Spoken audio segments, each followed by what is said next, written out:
Speaking of social media, TikTok. Big deal? How big of a deal? It's a huge deal. It's an incredible deal. I have to admit something because I've been so close to this deal for such a long time.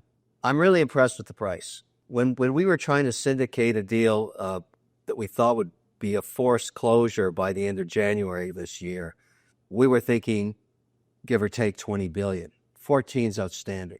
The one thing about the deal I don't like right now is there's two generations of Shark Tank entrepreneurs on that platform, 7 million businesses. Every single one of them in a sense, is a Shark Tanker. Started from scratch, used the power of TikTok to acquire customers, then used the power of TikTok to sell on TikTok Shop or whatever platform they're using, Shopify. Low customer acquisition costs, really high return on ad spend. That's why the platform works.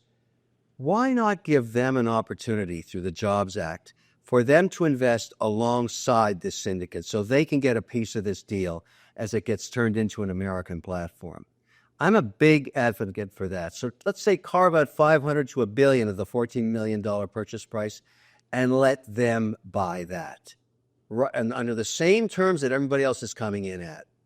I think that would be very, very good. And I'm certainly going to lobby for that with lawmakers to see if I can get any traction on it, because it just seems it's the right thing to do. Those are my people. Those are my guys. I'm an advocate for small business in America, and TikTok needed Shark Tank, so to speak, and Shark Tank needed TikTok. They grew up together.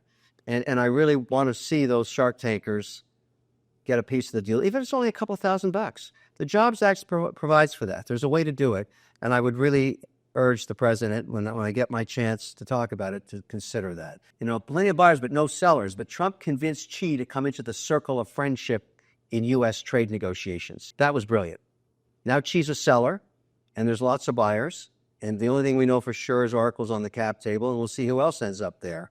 But there's one big hammer on this deal that everybody knows about, and certainly the China hawks know about it. The penalty written into American law, bipartisan law, upheld 9-0 by the Supreme Court.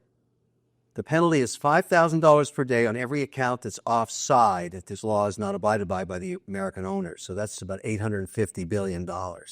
So there's a big hammer. There's never been a deal like this. There's never been a congressional law specific to one company like this.